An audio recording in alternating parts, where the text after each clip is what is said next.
And I had a message Sunday that had 2 or 3 lines in it or thoughts that could have been received a little off. And one of them, actually two of them, but I'm going to talk about one of them today. One of them was my presentation that God created us as slaves. And that caught a few people's ear, and it bothered them. So I'll probably, I'm definitely going to double down on that on Sunday morning and talk about that, because it's clear that at least some people were listening and paying attention. Now, there are many pastors who probably don't want you to question their thoughts. I'm not one of them. I actually love it. I would prefer having a dialogue with you than I would presenting a monologue to myself.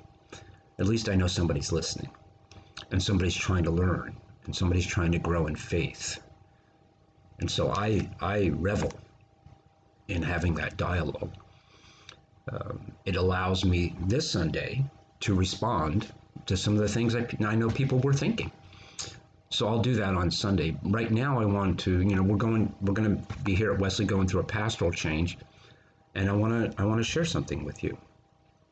You have a responsibility to your own soul to follow what's true, and to know when something's being presented to you if it sounds a little off. That's really on you.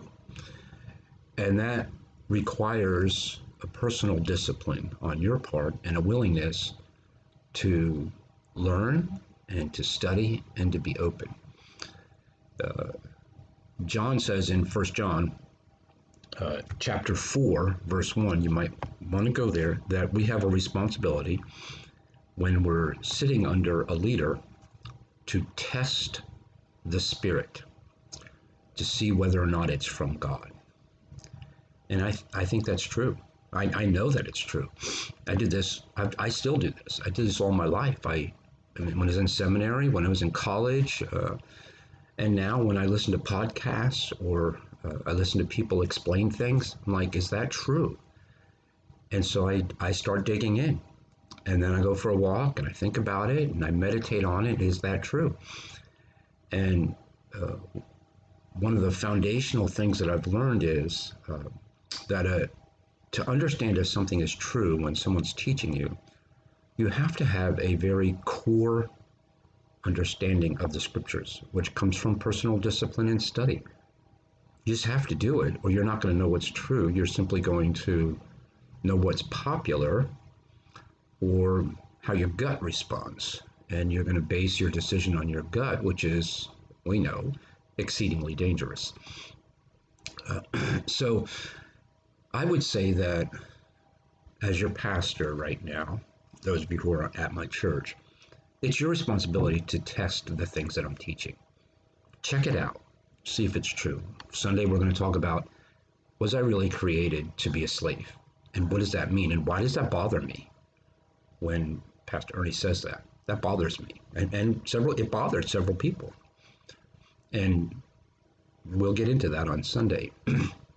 But there is one other thing that I want to share with you.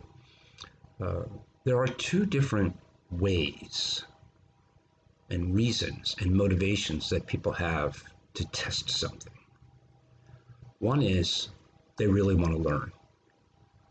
They really want to know what's true. They really want to grow in faith. And that means that they have to be open to the possibility that they're going to have to change their mind about something. If they're not open to the possibility that they're going to have to change their mind about something, there's a good chance they're probably not open to the truth. And Jesus tells us to test, and then he warns us about testing. He does both of those things. And the reason is because our motivation in testing can sometimes be a false motivation. For example, the Pharisees come to Jesus to test him. Are they open to the possibility that they're going to change their mind because of a truth that he's teaching? Or do they come to test him just because they've already decided they don't believe him and they want to condemn him? I've had both experiences in my life. I've had people who test me who really want to learn. I've had times in my life where I've changed my mind. And somebody says something to me and I went, oh, I didn't think about it that way. And I'm open to that. But I've also had times when people have challenged what I've said and not been open to a conversation or dialogue. They just want to condemn me. And there's not much I can do about that. So Jesus warns us about testing, but also tells us we have a responsibility to examine ourselves and examine our teachers to determine whether or not they're true. And as we go through this series between now and June of I Can Do Better, maybe it would be good for you and for me to say, you know what?